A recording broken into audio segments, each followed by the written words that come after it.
Imagine a movie that opens so poorly that it changes its name. And while that's merely a suggestion, it actually seems like that was a possibility for the Thunderbolts, much like the fantabulous emancipation of Harley Quinn and the Birds of Prey. The movie called Thunderbolts was equally embarrassing, and mostly because for an MCU film, this is the second worst opening ever. And that's just the beginning of where the numbers start. The embarrassment is all over the place for Disney, but most specifically for Bob Iger and Kevin Feige, because I think both of them at this point would rather have not made this film, nor Brave New World, nor Eternals, nor a whole list of others I could name now. But we're going to talk about it, so here we go. But before we get started right into things, I just want to remind you to double check you're still subscribed. If you're here for the first time, just do it now. It's absolutely free, doesn't cost you anything, and while you're down there, hit the thumbs up button, turn on the notification bell, turn on all notifications, and you won't miss anything, because I provide daily entertainment and information that you probably won't get anywhere else, including a lot of facts, which we're going to jump into right now. First fact, Thunderbolts made $76 million allegedly, but that number came down.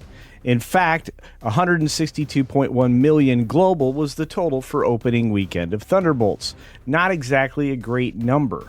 And it's been suggested that the movie is projected to finish around $355 million. I am also saying it's going to finish under $4, and I don't think this film is going to make a profitable run for a lot of different reasons, and I'll give you some interesting examples. First of all, as I mentioned before, this is on the lower end of MCU domestic opens, and that's being kind. It's the second worst opening of its kind for anything Marvel. It's also probably the worst summer opening they've ever seen, and there's only 8 movies in the MCU catalog that actually opened at a lower number, unless you adjust it for inflation, and then this is the second worst film. The published budget for this film was $180 million, and while that sounds good, it isn't, because that's the printed budget. That's the early budget. It's the one that they want you to hear. This film, because of its budget, if it were just the budget and just a few other dollars here and there for marketing, would have to make around $550 to $600 million, because we're going to use the times 3 rule. This was about $200 million. They probably spent $100 million. They're going to need to get their $300 million back, and they can only do that with the split with the theaters of about $600 million. Basic math, everybody here gets it, and I appreciate that about you. That's why you're my Culturians. And as Culturians, you get that because you know movie math. But let's get into why I have lost almost all faith in digital journalism, except for a few select sites, one of which I occasionally write for. And by the way, we'll have something from them towards the end. For starters, we'll take the biggest lie that's ever been told. Well, maybe not, but Brian Welk did not give his credibility a boost with this headline and subheadline and most of the other words that come afterwards. Thunderbolts is a box office success, no asterisk required. That's a lie. It's such a lie. It's so far from being a success that it's ridiculous. The latest MCU film broke no records. Of course not. It almost did. And not a good one. But it could outperform recent Marvel movies that crumbled after big openings. Hey, I could grow wings and fly around the room here. You don't know. It could happen. 2 weeks ago, the New York Times put an asterisk on the success of Sinners. This week, it's the Thunderbolts title. Maybe one should be on every Marvel movie. There's always extenuating factors before we can declare MCU box office a hit or a flop. No, most of us don't there, Mr. Welk, and I will tell you it was pretty easy to see this collapse coming a mile away, especially on the heels of a terrible fake Captain America movie. Thunderbolts made $75 million domestic. I'll give you the extra couple $100,000, but $86.2 million internationally is nothing to crow about for a whole lot of reasons. You see, internationally, with complete wide distribution, usually comes up to twice what our domestic box office is here in North America. In other words, it should have been $150 million internationally, and our $75 million domestic, which would have given this a nice, healthy punch, made it look more like Deadpool than dead meat. Worse yet, they go on to compare it to Captain America Brave New World that opened at $89 million, which they point out was well below Deadpool and Wolverine, but it was still embarrassing to come in $10 million or over $10 million below the previous MCU entry, which is what was supposed to be a lead-in for this therapy session that the MCU certainly needed. Just they didn't need to give it to us. But hey, an opening for Deadpool and Wolverine that came in at $211 million is more like it. That's the MCU you should know and you should love. Or at least that's the one that Disney used to know and love until they decided to get far away from putting the heroes first and the therapy and other identitarian politics last. Or how about just not at all? The terrible third entry of the Ant-Man trilogy, Ant-Man and the Wasp: Quantumania, made $106 million domestic at least, still showing a declining trend, which is something I don't think the folks at IndieWire are paying attention to. And very kindly, they point out that the worst possible opening ever was the Marvels, as predicted, since the girl power had pretty much worn through, especially after the first Captain Marvel film. $46 million, the biggest bomb to date. Thunderbolts, maybe second. And whether you know this or not, Disney just had an earnings call. And even if you didn't know that, Disney just had an earnings call.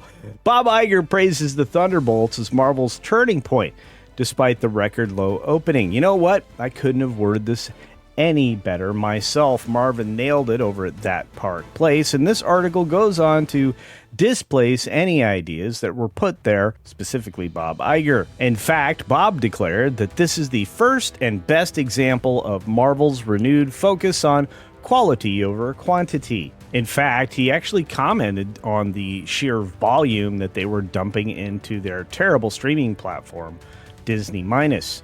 We all know that in our zeal to flood our streaming platform with more content that we turn to all of our creative engines, including Marvel, and had them produce a lot more. We've also learned over time that quantity does not necessarily beget quality. And frankly, we've all admitted to ourselves that we lost a little focus by making too much. By consolidating a bit and having Marvel focus much more on their films, we believe that will result in better quality. I think the first and best example of that is Thunderbolts. I feel very good about that. Well, I don't think you're going to feel good about where this finishes at the end of the day, because it's going to cost you probably $100 million more dollars. Maybe more. Could be $200 million in loss. And those things are racking up this year. I don't think you're going to be in the green until well after Lilo and Stitch and probably Avatar at this point are released, and hopefully with good box offices. And as I mentioned before, this film was embarrassing. So embarrassing that perhaps the name change that they aggressively pursued after opening weekend, despite being claimed to have been part of the marketing, was maybe to try to change the conversation around a very bad film. And again, it's not that the story's terrible, it's just bad and not well thought out. It's not that the film is bad, it's just that the entirety of it all is a therapy session for people who feel out of place. And maybe there are places for movies like that, but I don't think it's inside of Marvel. And I don't think that the Void storyline is something now that you'll be able to escape from in the future. And you're always going to be wondering if they're going to utilize that trope to get out of some very bad story-making decisions. And if so, I will be out forever. What about you? Let me know that one down below. So with a $74.3 million reel domestic outcome, cited as even underperforming Shang-Chi and the Ten Rings, which did $75.4 million, and Black Widow's $80 million, which was released day and date, as a matter of fact, on the Disney Plus Premier Access deal, which was crazy. And it still outpaced Eternals, but not by much, $71.3 million. And yet, none of those numbers are adjusted for inflation. And I bet if you took the time to put the inflation calendar against those and the average increase in ticket prices from, I think, the time that the Eternals was released, you will notice that there was a 57% increase overall in ticket prices from, well, then to now, which will also tell you something. Far fewer people are going to see Marvel movies. There must be a reason for that. And when you get down to brass tacks using something like the numbers, you get some real numbers. In fact, you see that we're sitting at $172.9 million through Tuesday. I'm recording this video on a Wednesday, which means this is yesterday as far as when this video is being recorded for me. My purposes, yours, I don't know. But at $172.9 million, it's already looking on the wrong side of the cone. The performance cone is, well, considerably higher in range. This is marking the bottom of the cone, and I imagine the expected performance will continue to fall off. And as I said before, there are some good things on the horizon for Disney, and boy, do they need them. For example, they have the opportunity to capitalize on Lilo and Stitch. This article from Jordan Rumi over at World of Real talks about the fact that they're expecting a $120 million opening weekend domestic.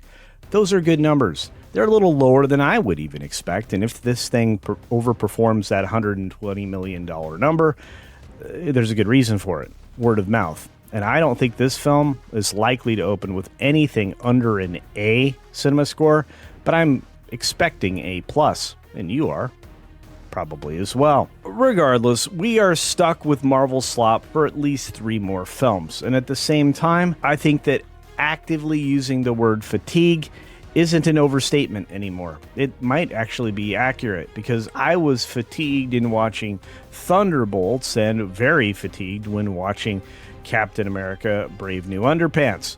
And I'm going to tell you now, Marvel is probably completely cooked.